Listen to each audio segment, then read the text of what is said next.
구약 성경 신명기 6장 구약 271페이지 신명기 6장 4절부터 9절까지 말씀을 한 절씩 교독하겠습니다. 6장 4절을 제가 읽습니다. 이스라엘아 들으라, 우리 하나님 여호와는 오직 유일한 여호와이시니 너는 마음을 다하고 뜻을 다하고 힘을 다하여 내 하나님 여호와를 사랑하라. 오늘 내가 내게 명하는 이 말씀을 너는 마음에 새기고 내 자녀에게 부지런히 가르치며 집에 앉아있을 때에든지 길을 갈 때에든지 누워있을 때에든지 일어날 때에든지 이 말씀을 강론할 것이며 너는 또 그것을 내 손목에 메어 기호를 삼으며 내 미간에 붙여 표로 삼고 또 내 집 문설주와 바깥문에 기록할지니라. 아멘. 찬양 드리겠습니다.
아멘.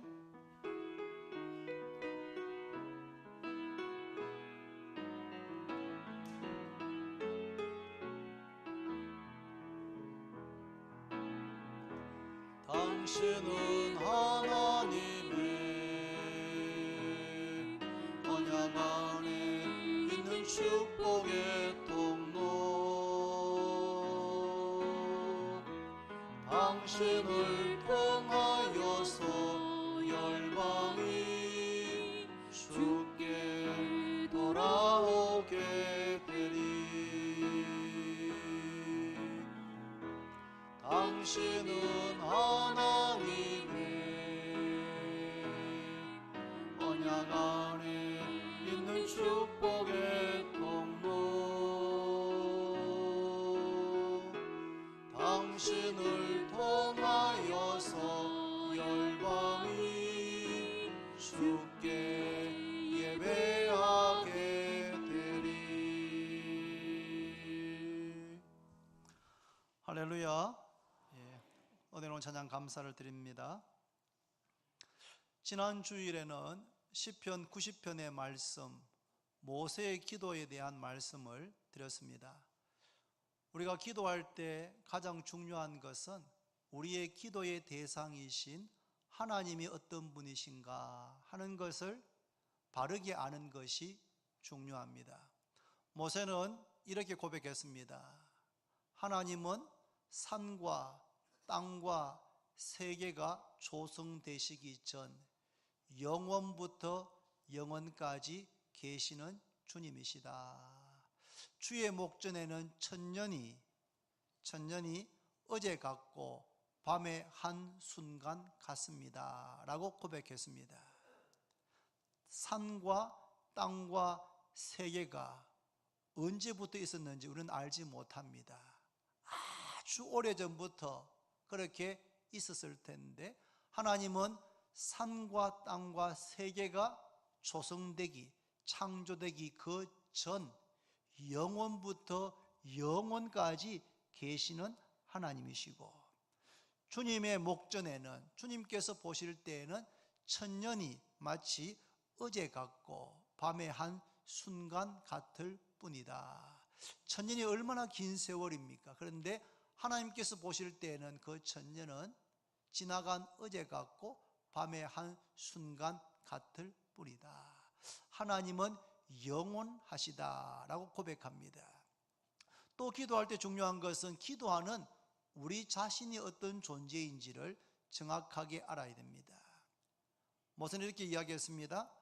우리의 연수가 70이요 강건하면 80이라도 그 연수의 자랑은 수고와 슬픔뿐이요 신속히 가니 우리가 날아가나이다. 인생은 70여 년 혹은 강건하면 80여 년을 사는 것이 인생입니다. 그런데 인생의 자랑은 행복하고 즐겁고 무엇을 성취하는 일도 있지만, 그런데 연수의 자랑은 수고와 슬픔뿐이다. 수고하고 슬프고 괴로운 것이 더 많다는 겁니다. 그런데 가장 중요한 것은 이 70년, 80년의 세월이 천천히 가는 것이 아니고 신속히 가니 우리가 날아가나이다. 이렇게 유한한 인생, 연약한 인생이 영원하신 하나님, 전능하신 하나님, 그리고 우리의 아버지가 되시는 하나님께 대화하는 것, 소통하는 것이 바로 기도인데, 모세는 이렇게 세 가지로 기도했습니다. 하나님, 우리의 연수를, 우리의 날을 계산하는 것을 가르치셔서 우리에게 지혜로운 마음을 얻게 주옵소서. 70년, 80년 사는 인생인데 내가 이미 어느 만큼 살아왔고 나에게 어느 정도의 시간이 남아있는지를 계산하기 위해서 지혜로운 마음을 얻게 해주십시오. 마치 천년 만년 살 것처럼 세월을 허송세월하지 않고 세월을 아끼며 시간을 아끼며 살 수 있는 지혜로운 마음을 주시기를 기도했고, 두 번째는 주의 인자하심을 아침에 우리에게 만족하게 하셔서, 하나님의 사랑이 우리를 만족해 하셔서 수고와 슬픔이 많은 세월이지만 우리가 일생 동안 즐겁고 기쁘게 살게 주십시오. 하나님의 사랑으로 우리가 충만하게 되면 이 땅을 살아가면서 슬픈 일, 힘든 일, 어려운 일들도 있지만 일생을 즐겁고 기쁘게 살아가게 되는 것입니다. 세 번째는 하나님의 은총, 하나님의 은혜를 우리에게 내리셔서 우리 손으로 하는 일이 견고하게 되게 해 주시기를, 그렇게 모세가 기도하고 있는데, 우리도 이 모세의 기도를 배우고 따라하면서 우리의 기도가 응답되어지고 우리의 기도의 지경이 더 넓어지고 우리는 기도의 사람들이 다 되시기를 바랍니다. 모세는 그의 나이 80세 때에 호렙산에서 떨기나무에 불이 붙었는데, 떨기나무에 불이 붙으면 금방 불이 꺼져버리는 것이 일반적입니다. 그런데 떨기나무에 불이 붙었는데 꺼지지 않고 계속해서 활활 타오르는 겁니다. 이상해서 가까이 가봤더니 그 떨기나무 불꽃 가운데서 하나님께서 모세야, 모세야, 너가 선 땅은 거룩한 땅이니 내 신을 벗으라 라고 말씀하신 겁니다. 떨기나무 불꽃 가운데서 모세는 하나님의 음성을 들었고 하나님을 만나게 되었고, 하나님께서 모세에게 이스라엘 백성들을 애굽에서 구원하여 내라고 하는 사명을 얻게 되었습니다. 모세는 40년 동안 이스라엘 백성들을 광야에서 인도했습니다. 노예 생활에 익숙했던 이스라엘 백성들은 가는 곳마다 조그만 어려움만 있어도 불평불만이 이만저만이 아니었습니다. 그런데 그때마다 모세는 하나님께 나아가서 하나님의 음성을 듣고 40년간 하나님과 아주 가까이 친밀한 교제를 나누면서 모세는 그 어려운 과정을 지내게 되는 것입니다. 한 번은 모세의 형 아론과 모세의 누나 미리암이 모세의 리더십, 모세의 지도력에 대해서 불만을 표한 적이 있습니다. 왜 하나님께서 너한테만 말씀하시냐? 형인 아론 나에게, 누나인 미리암 나에게도 말씀하시지 않느냐라고 모세의 리더십에 대해서 불만을 제기했을 때, 그때 하나님께서 민수기 12장에 보면 여호와께서 구름 가운데 강림하셔서 아론과 미리암에게 이렇게 말씀하십니다. 내 말을 들으라. 너희 중에 선지자가 있으면 나 여호와가 환상으로 나를 그에게 알리기도 하고 꿈으로 그와 말하기도 하거니와 내 종 모세와는 그렇지 아니하니 그는 내 온 집에 충성됨이라. 그와는 내가 대면하여 명백히 말하고, 그와는 하나님께서 모세와는 내가 대면하여 얼굴과 얼굴을 보는 것처럼 대면하여서 명백하게 분명하게 말씀하셨고 엄밀한 말로 하지 아니하며 그는 또 여호와의 형상을 보거늘 너희가 어찌하여 내 종 모세 비방하기를 두려워하지 아니하느냐라고 하나님께서 오히려 아론과 미리암을 책망하시는 것을 볼 수가 있습니다. 하나님께서 선지자에게는 환상이나 꿈을 통해서 계시하시지만 모세에게는 그렇게 하시지 않고 대면하여서 마치 얼굴과 얼굴을 보면서 이야기하는 것처럼 대면하여 명백하게 말씀하셨고 엄밀히 말씀하시지 않았다라고 분명하게 말씀했습니다. 모세는 40년 동안 하나님의 얼굴을 대면하였고 하나님의 말씀을 직접 들었던 유일한 사람이다, 그렇게 말해도 과언이 아닐 것입니다. 그런 모세가 40년의 광야 생활을 마치고 이제 이스라엘 백성들은 요단강 동쪽에 있는 모압 평지에 진을 치고 있습니다. 요단강만 건너면 약속의 땅, 가나안 땅, 젖과 꿀이 흐르는 가나안 땅에 들어가게 됩니다. 모세는 가나안 땅 들어가는 것이 허락되지를 않았습니다. 그래서 120세의 나이에 모세는 죽게 되는데, 모세가 죽기 전에 40년의 광야 생활을 해고하면서 이스라엘 백성들에게 들려줬던 설교 말씀, 유언 같은 말씀이 바로 신명기에 기록되어져 있습니다. 신명기 전체는 아주 중요한, 그러니까 모세가 하나님을 대면하였던 그런 모세가 하나님께 들었던 그 말씀 가운데서 가장 중요한 말씀을 이스라엘 백성들에게 전했는데 그것이 바로 신명기이고, 신명기 34장 가운데 가장 중요한 말씀이 오늘 읽은 신명기 6장 오늘 본문의 말씀입니다. 그래서 오늘 이 본문의 말씀은 마치 금반지가 있다면 금반지에 박혀있는 다이아몬드처럼 그렇게 중요한 말씀이라고 할 수가 있겠습니다. 오늘 본문은 이렇게 시작됩니다. 이스라엘아 들어라, 이스라엘아 들어라 라는 말씀으로 본문이 시작됩니다. 모세가 이스라엘 백성들에게 들려주고 싶은 가장 중요한 말씀이 뭐겠습니까? 바로 4절에 나옵니다. 한번 저를 따라하겠습니다. 우리 하나님 여호와는 오직 유일한 여호와이시니, 우리 하나님 여호와는 오직 유일하신 참 하나님이다. 이것이 모세가 들려주고 싶어하는 가장 중요한 내용입니다.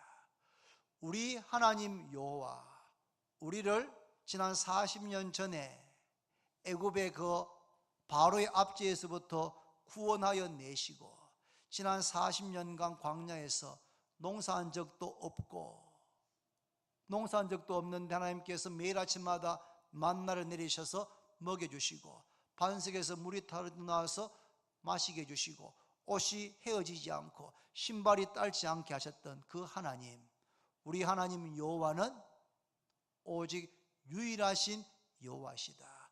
오직 유일하신 참 하나님이시다. 그렇게 말씀하고 있습니다.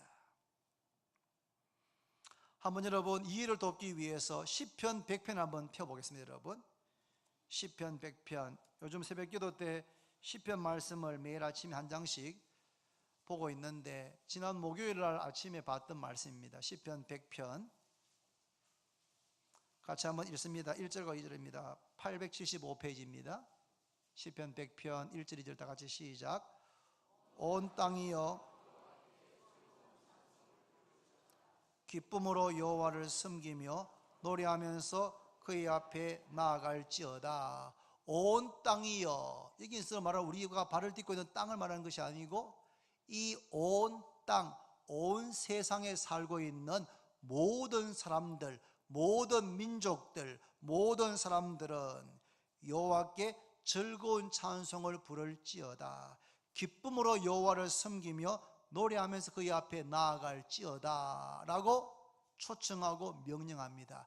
왜 여호와께 즐겁게 찬송하고 섬기고 노래해야 됩니까? 그 이유가 바로 3절에 나옵니다. 3절 제가 읽습니다. 3절을 여호와가 우리 하나님이신 줄 너희가 알지어다.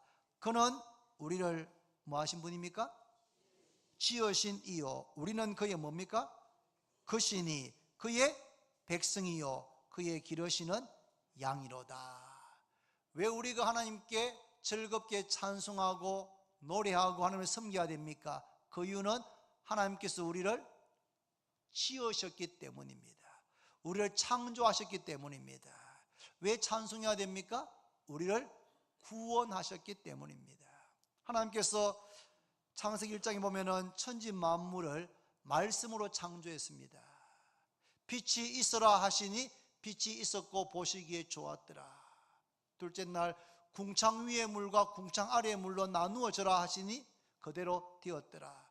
물이 모여서 묻이 드러나고 육지와 바다로 나누어져라. 첫째, 둘째, 셋째 날은 나누십니다. 빛과 어두움을 궁창 위의 물과 궁창 아래의 물로 바다와 육지를 나누십니다. 카이오스, 혼돈을 코스모스, 질서로 바꾸시는 겁니다. 혼돈을 질서로, 나누심으로 바꿉니다. 그리고 넷째, 다섯째, 여섯째는 그 나누어진 그것에다 충만하게 채우십니다. 낮은 해가 주관하고 밤에는 달과 별들로 가득 채웁니다.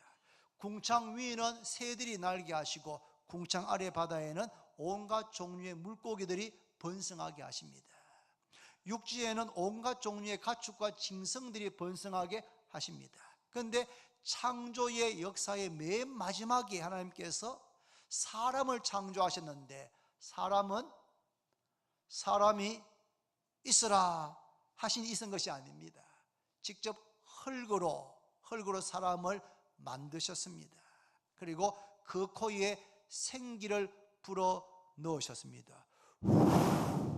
하고 생기를 불어 넣으시니까 생명, living soul, 살아있는 영적인 존재가 되었습니다. 여러분, 이 땅에 지금 70억의 사람들이 이 지구상에 살고 있지만 나와 똑같은 사람은 이 세상에 한 사람도 없습니다. 우리 모두는 다 이 세상에서 유일무이한 존귀한 존재로, 하나님 형상을 따라서 지음받은 존귀한 존재로 지으신 것을, 창조된 것을 믿으시기를 바랍니다. 우리는 아메바에서부터 진화되어가 존재된 것이 아닙니다. 여러분, 하나님께서 창조하신 존귀한 존재로 지으셨습니다. 우리를 구원하셨는데 어떻게 구원하셨습니까? 우리는 죄로 말미암아 죄의 결과로 죽고 심판을 받고 영원히 고통받을 수밖에 없는 존재였는데 하나님께서 우리를 사랑하셔서 독생자를 이 땅에 보내어주시고 독생자 예수님의 생명을, 피를 값으로 지불하시고 우리를 구원하신 줄로 믿으시기를 바랍니다. 우리를 지으셨고 우리를 하나님의 아들의 생명을 값으로 지불하시고 하나님의 것, 하나님의 백성, 하나님의 소유, 하나님의 자녀가 되게 하셨기 때문에 하나님께 찬송과 영광을 돌려야 될 줄로 믿습니다.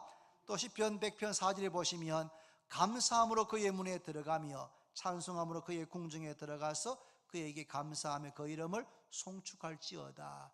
왜 감사하고 송축해야 됩니까? 5절에 그 이유가 나옵니다. 같이 읽습니다. 시작. 여호와는 선하시니 그의 인자하심이 영원하고 그의 성실하심이 대대에 이르로다. 우리를 창조하시고 우리를 구원하신 하나님은 선하시고 인자하심이 영원하고 성실하심이 대대에 이릅니다. 여러분, 우리 하나님 여호와가 오직 유일하신 참 하나님이신 것을 믿으시기를 바랍니다. 성경 말씀을 통해서 자기를 계시하신 하나님은 유일하신 참 하나님입니다. 성경 66권 전체가 그것을 증거하고 있습니다. 천지 만물을 창조하신 창조주, 사람을 창조하신 창조주 하나님, 지금도 이 세상을 다스리고 계신 그 하나님, 그리고 독생자를 보내셔서 우리를 구원하신 그 하나님이 바로 우리의 아버지신 것을 믿으시기를 바랍니다. 이 믿음이 가장 중요합니다. 믿음이. 예수 믿는 우리의 신앙 고백의 제일 첫 번째가 뭡니까? 오늘도 고백했는데 전능하사 천지를 만드신 하나님 아버지를 내가 믿습니다. 전능하시고 천지 만물을 창조하신 하나님을, 하나님 아버지를 내가 믿습니다. 이 하나님을 믿으시기를 바랍니다. 믿음이 없이는 하나님을 기쁘시게 할 수가 없습니다. 믿음이 없이는 기쁘시게 못하나니 하나님께 나아가는 자는 반드시 그가 계신 것과 그가 자기를 찾는 자들에게 상 주시는 이심을 믿어야 한다. 그렇게 분명하게 말씀하고 있습니다. 그렇다면 하나님 믿는 이스라엘 백성들, 또 영적인 이스라엘 백성이라 할 수 있는 성도들에게 무엇을 명령합니까? 다시 돌아갑니다, 여러분. 신명기 6장에 돌아가서 신명기 6장 5절을 같이 읽습니다. 5절 다 같이 시작. 너는 마음을 다하고 뜻을 다하고 힘을 다하여 내 하나님 여호와를 사랑해라. 예수 믿는 우리들 성도에게 주어진 가장 중요한 명령, 첫 번째 명령은 내 하나님 여호와를 사랑하라는 것입니다. 여러 사랑의 대상이 많이 있는데 그 중에 하나로 사랑하는 것이 아닙니다. 말로만 사랑하는 것이 아닙니다.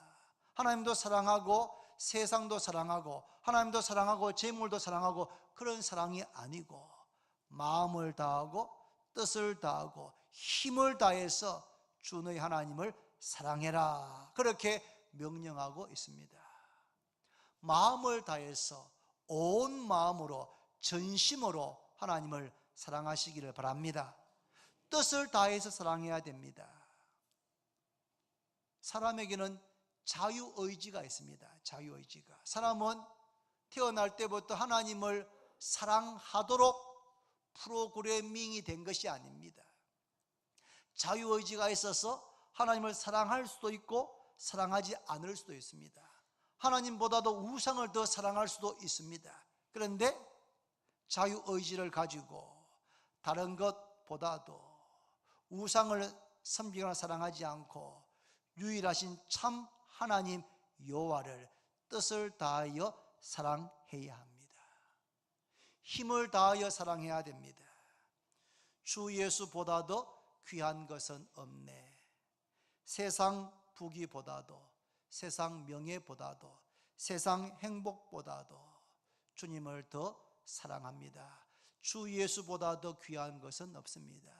제가 주님을 온 마음을 다해서, 뜻을 다해서, 힘을 다해서 사랑합니다 하는 것이 여러분과 저의 고백이 되기를 바랍니다. 하나님께서 아브라함에게 이렇게 말씀했습니다. 아브라함아, 내 사랑하는 아들, 내 독자 이삭을 모리아 땅에 가서 번제로 바쳐라. 이해가 되지 않는 말씀입니다. 아브라함의 나이가 100세가 되었고 자기 아내 사레가 90세가 되어가지고 생물학적으로는 자녀를 낳는 것이 불가능한 상태였습니다. 그런데 하나님께서 사라의 태를 여셔서 아들을 잉태했고 아들을 출산해서 낳아진 아들이 이삭입니다. 이름의 뜻이 뭡니까? 기쁨입니다. 기쁨, 웃음입니다. 이삭 때문에 아브라함과 사라 부부에게 기쁨과 웃음이 넘쳤습니다. 그런데 그 아들 이삭, 독자 이삭이 아마 10대 후반 20대 되었을 때에 하나님께서 아브라함에게 내 아들, 내 독자 이삭을 번제로 바치라 라고 명령하신 것입니다. 이것은 아브라함을 시험하신 것, 아브라함을 테스트하신 것이었습니다. 그런데 아브라함은 그 말씀에 순종합니다. 자기 생명보다 더 귀한 아들, 자기 눈에도 너도 아프지 않는 그 아들을 번제로 바치기 위해서 사흘 길 모리아 땅까지 가고 단을 쌓고 아들을 결박해서 칼을 뽑아서 이삭의 심장을 찌르려고 할 때에 하나님께서 아브라함아, 아브라함아 부르시면서 아브라함의 칼을 멈추게 했습니다. 이제야 너가 나를 경외하는 줄 알겠다. 너가 너 아들, 너 독자, 네보다 너 생보다 더 사랑하는 그 아들을 사랑하지만 그 이삭보다도 나를 더 사랑하고 경외하는 줄을 알겠다 라고 하시면서 아브라함에 대한 테스트가 합격하고 통과하게 된 것입니다. 사랑하는 성도 여러분, 우리의 가장 중요한 것이 믿음입니다. 우리 하나님 여호와는 오직 유일하신 참 하나님이신 것을 믿으시기를 바랍니다. 이것이 기초입니다. 여러분, 이 기초 위에, 믿음의 기초 위에 하나님을 사랑하는 것입니다. 마음을 다하고 뜻을 다하고 힘을 다해서 하나님을 사랑하는 것입니다. 믿음의 기초가 없는데, 약한데 하나님을 사랑할 수가 없는 겁니다. 가장 중요한 것이 믿음입니다. 마치 기초가 약한데 높은 건물을 세울 수 없는 것처럼 믿음이 견고해야 되고, 그 믿음이 성장하는 만큼, 견고한 만큼 하나님을 더 깊이 사랑하게 되는 줄로 믿습니다. 그런데 여러분, 문제는 뭐냐면 우리 눈에 보이지 않는 하나님을 어떻게 사랑합니까? 하나님은 눈에 보이지 않습니다. 영이신 하나님을 어떻게 사랑합니까? 어떻게 사랑합니까? 6절에 그 답이 나와 있습니다. 같이 읽습니다. 6절 다 같이 시작. 오늘 내가 내게 명령하는 이 말씀을 너는 마음에 새기고, 오늘 내가 내게 명하는 이 말씀, 하나님의 말씀을 너는 마음에 새겨라. 하나님의 말씀을 사랑하는 것이 곧 하나님을 사랑하는 것입니다. 하나님 사랑한다고 말하면서 하나님의 말씀에 관심도 없고 말씀에 귀를 기울이지도 않고 말씀을 읽지도 않고 말씀을 소홀히 하고 말씀과는 다르게 행동하고 결정한다면 그것은 하나님을 사랑하는 것이 아닙니다. 요한복음 14장 21절에 예수님이 말씀하셨습니다. 나의 계명을 가지고 지키는 자라야 나를 사랑하는 자니, 나를 사랑하는 자는 내 아버지께 사랑을 받을 것이요 나도 그를 사랑하여 그에게 나를 나타내겠다. 나의 계명을 가지고 지키는 자, 하나님 말씀을 사랑해서 그 말씀을 잘 듣고 그 말씀을 마음에 새기고 그 말씀대로 지키고 그 말씀대로 순종하려고 노력하는 그 사람, 나의 계명을 가지고 지키는 자라야 나를 사랑하는 자다. 하나님을 사랑하는 사람은 하나님 말씀을 사랑하게 되어 있습니다. 하나님 말씀을 사랑하시기를 바랍니다. 말씀을 사랑해서 말씀을 들을 때마다 귀를 기울이고 목사의 말로 듣지 않고 하나님께서 오늘 내게 하시는 말씀으로 듣습니다. 성경 말씀을 즐거운 마음으로 읽습니다. 읽고 들은 말씀을 내 마음에 묵상하는 겁니다. 마음에 묵상합니다. 그 말씀대로 실천하려고, 순종하려고 노력하는 것입니다. 그게 바로 하나님을 사랑하는 원리인 것입니다. 하나님께서는 온갖 보물을 하나님 말씀 속에 감추어 두셨습니다.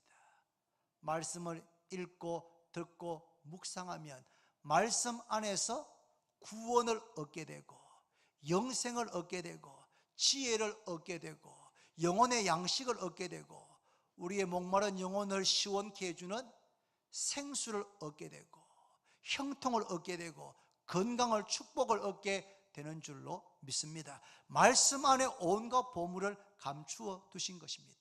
그래서 하나님의 말씀을 사랑해서 늘 읽고 듣고 묵상하는 사람은 하나님을 사랑하는 사람이고, 그 사람의 인생은 마치 시냇가에 심은 나무처럼 철을 쫓아서 열매를 맺고 잎사귀가 마르지 아니함 같고, 그가 하는 모든 일이 형통한 그런 복 있는 사람이 되는 줄로 믿습니다.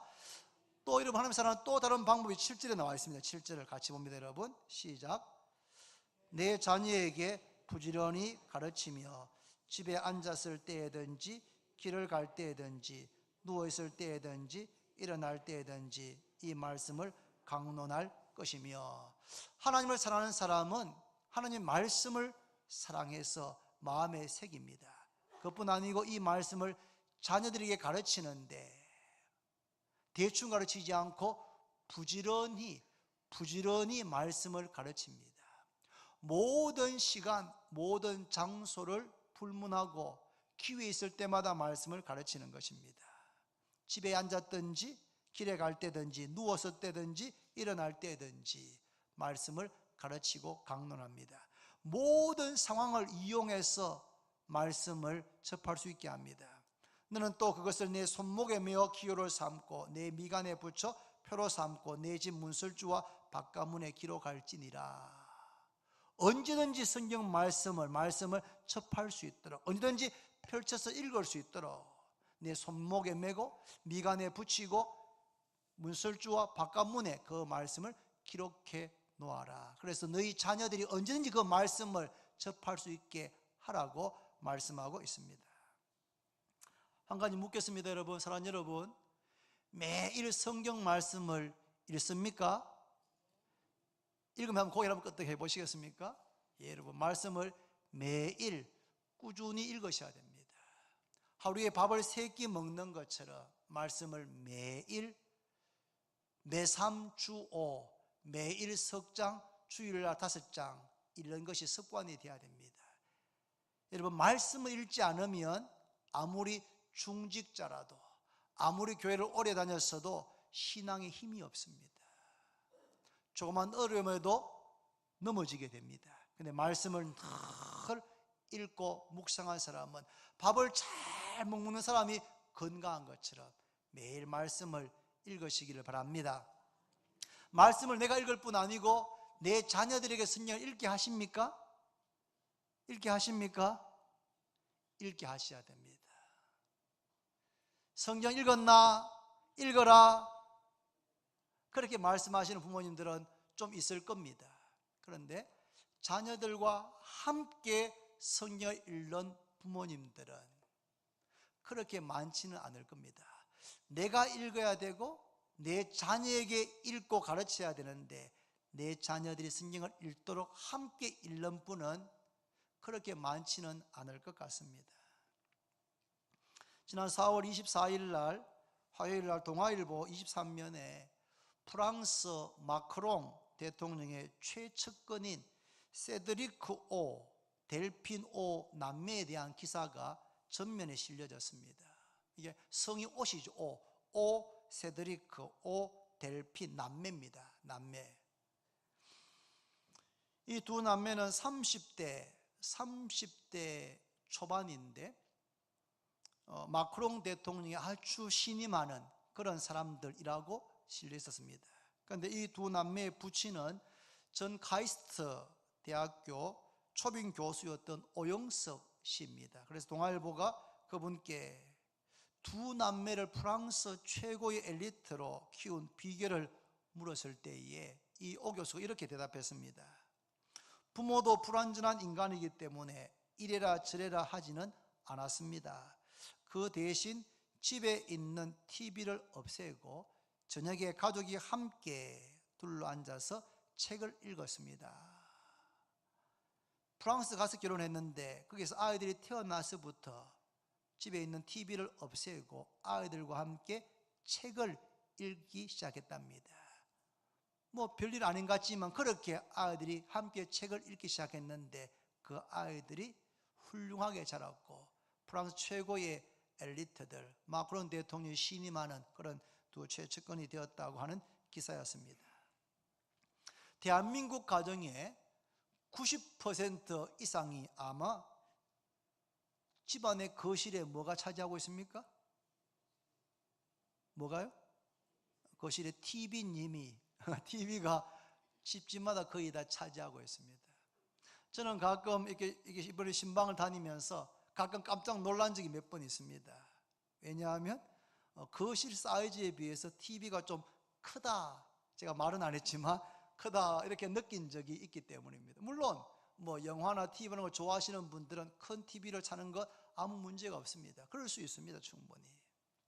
그런데 집에 퇴근하고 들어오면 부모님은, 엄마 아빠는 TV를 켜고 드라마, 뉴스, 스포츠를 보느라고 정신없고, 옛날 같으면 TV 한 대 놓고 채널 가지고 막 엄마 아빠가 아이들이 서로 싸우는, 요즘은 아이들은 뭐 그런데 별로 관심 없고 스마트폰 가지고 자기 보고 싶은 영상을 다 보는 겁니다. 한 공간에 한 집안에 있는데 TV를 보고 스마트폰 영상을 보면서 별로 대화하지 않는 남편과 아내, 부모와 자녀들, 소통이 잘 되지 않는 그런 가족들이 생각 외에 상당히 많은 것 같습니다. 성도들의 가정의 중심에 LED TV가 거실에 버티고 차지하고 있는 것이 아니고 그 TV 대신에 하나님의 말씀이 우리 가정의 중심에 거실에 차지하게 되기를 바랍니다. 너무나 당연시된 TV를 뭐 다 없애자 보지 말라는 말이 아니고 TV가 우리의 거실과 우리 생활 공간에 중심을 차지하고 있는 그것에서부터 TV를 옆으로 밀어내고 하나님의 말씀이 우리 가정의 중심이 되고 하나님께 드리는 가정 예배가 가정마다 회복되어지기를 바랍니다. 지난주 우연히 우리 김성훈 장로님과 대화하다가 장로님께서는 어릴 때 가정 예배를 드리는 것을 별로 좋아하지 않았다고 하셨습니다. 왜냐하면 원로 목사님께서 가정 예배 때에도 설교를 꽤 길게 하셔가지고 가정 예배 하면 머릿속에 가정 예배는 되게 따분하고 지루한 것이라고 하는 그런 인상을 가지고 있었답니다. 그런데 장로님 부부가 지난 약 1년 반 전부터 매일 저녁마다 가정 예배를 드리고 있다고 하셨습니다. 그런데 너무 좋다는 겁니다. 그래서 제가 물어봤습니다. 어떻게 가정 예배를 드리고 있습니까? 시간은 12, 3분밖에 걸리지 않는다는 겁니다. 그래서 제가 되게 짧아서 되게 신선했습니다. 아, 그래요? 어떻게 드리는데요? 물으니까 찬송 한 장 부르고 그리고 성경 한 장 읽고 오늘은 장로님이 기도하고 내일은 집사님께서 기도하고 이렇게 번갈아가면서 기도하시고 주기도문 하고 딱 그렇게 하면 12, 3분 걸린다는 겁니다. 수요일과 금요일과 주일같이 부부가 다 교회 가서 예배 드리고 온 날은 가정 예배를 드리지 않는답니다. 이미 예배가 충분하니까 가정에 또 예배를 드리지는 않고 부부 중에 한 사람이라도 예배 드리지 않는 그날은 가정 예배를 드린답니다. 처음에는 자기 전에 가정 예배를 드렸답니다. 그랬더니 좀 이상하더랍니다. 그래서 지금은 퇴근하시면은 저녁 드시고 치우고 바로 부부가 앉아가지고 가정 예배부터 드린답니다. 주말에 현지가 오면은 같이 딸과 함께 예배 드리고 가끔 가정 예배 드리다가 대전에 있는 현숙이도 영상 통화로 가정 예배에 같이 이렇게 잠시 하기도 한다는 이야기를 들었습니다. 여러분, 내일 모레가 5월 1일입니다. 5월 1일. 새로운 달이 시작됩니다. 새로운 달이. 저는 모두가 다 그러셨겠지만 지난 금요일 날 남북 정상이 만나는 사건, 북한의 최고 지도자가 처음으로 군사 분계선을 걸어서 넘어와서 전 세계 카메라맨들이 두 정상의 만남, 서로 포옹하고 악수하는 장면을 비추는 것은 정말 저한테도 너무 충격적인 그런 사건이었습니다. 그리고 앞으로 있은 북미 정상회담과 그 준비되는 과정, 그 이후에 3자, 4자 회담을 통해서 정말 이 한반도에 새로운 평화의 시대가 시작되어지기를 바랍니다. 그렇게 우리는 기도해야 되겠습니다.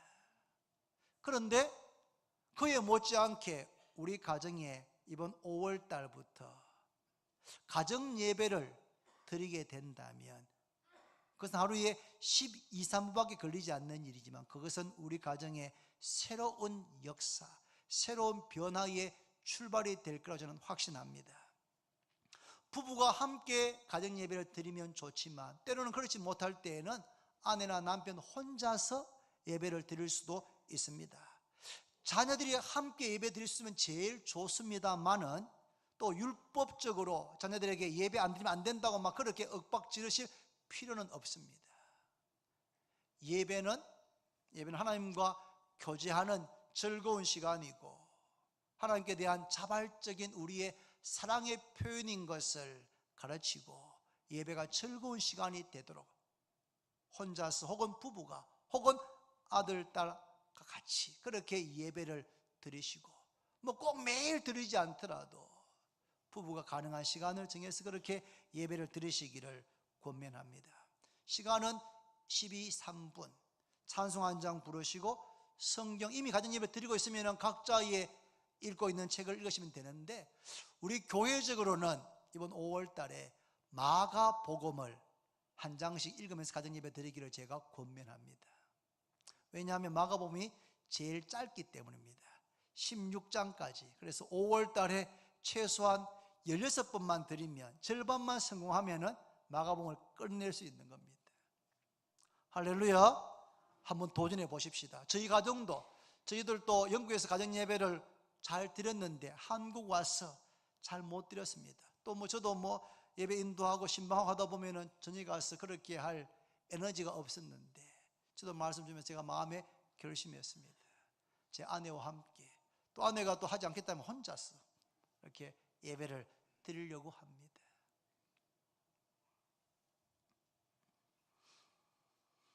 장로님과 이야기하면서 장로님이 이렇게 말씀했습니다. 목사님, 아내가 저를 위해서 기도하고 있는 것을 알고 있지만 가정 예배 둘이 드리는데 아내의 입에서 남편 자기를 위해서 기도하는 소리를 들을 때 마음에 그렇게 감동이 되더랍니다.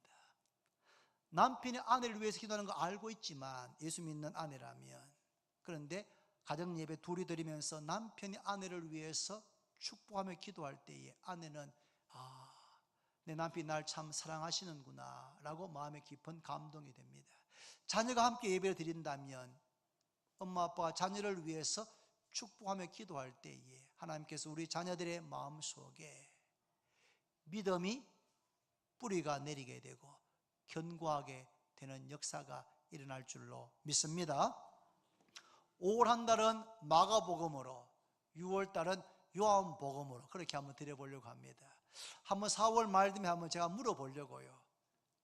우리 주원교회 가정 가운데에서 마가복음을 한번 16장까지 다 이렇게 드린 가정이 누구가 되는지 한번 물어보고 또 격려도 하고 그렇게 해드릴 생각입니다. 말씀했습니다. 여러분, 오늘은 주일입니다. 우리 주님께서 부활하신 날이고 하나님께서 복 주시겠다고 약속하신 날입니다. 우리의 매일의 삶 가운데도 그래야 되지만 특히 주일은 우리가 하루 종일토록 하나님께 집중하시게 되기를 바랍니다. 주일은 하나님께 우리의 마음을 집중해야 됩니다. 우리 하나님 여호와는 오직 유일하신 여호와시다. 우리 하나님 여호와는 천지 만물을 창조하시고 나를 이 땅에 태어나게 하시고 모든 걸 다스리고 계신 그 하나님은 유일하신 참 하나님이신 것을 내가 믿습니다. 이 믿음을 가지시기를 바랍니다. 믿음이 가장 중요합니다. 믿음 없이 하나님을 기쁘시게 할 수가 없습니다. 이렇게 예수를 믿는 우리들에게 주어진 명령은 마음을 다하고 뜻을 다하고 힘을 다해서 주 너희 하나님을 사랑하라는 것입니다. 대충 사랑하는 것이 아니고 마음을 다해서 뜻을 다해서 힘을 다해 하나님을 사랑해야 됩니다. 눈에 보이지 않는 영인 하나님을 어떻게 사랑합니까? 오늘 내가 네게 명하는 이 말씀을 너는 마음에 새기고, 하나님의 말씀을 우리 마음에 새기는 것, 하나님의 말씀을 사랑해서 귀를 기울여 듣고 즐거운 마음으로 읽고 그 말씀을 묵상하고 마음에 새기고 그 말씀대로 준행하려고 말씀대로 살려고 몸부림치는 것, 그것이 바로 하나님을 사랑하는 지름길인 줄로 깨닫기를 바랍니다. 더 나아가서 자녀들에게 이 말씀을 부지런히 가르쳐야 됩니다.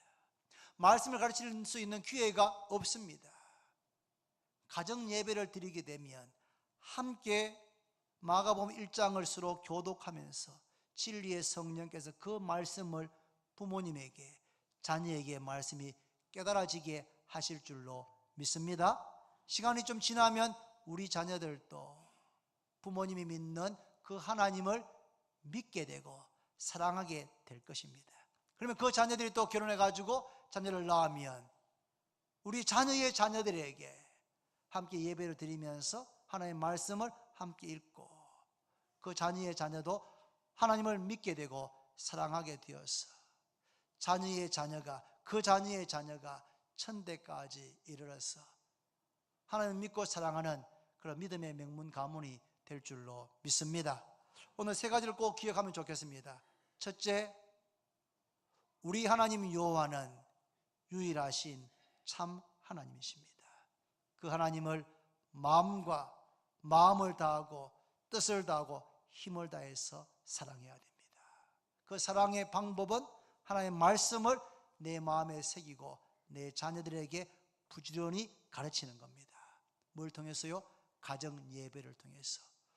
우리 집에 거실에 오랫동안 차지하고 있던 TV에게 옆으로 좀 비키게 하고 하나님의 말씀이 우리 가정의 중심이 되고 가정 예배가 가족들의 중심이 되어서 그 예배를 통하여서 하나님에 대한 믿음과 사랑이 자녀들에게로 흘러가게 되는 그런 역사가 우리 모든 가정에게 있게 되기를 바랍니다. 기도드립니다.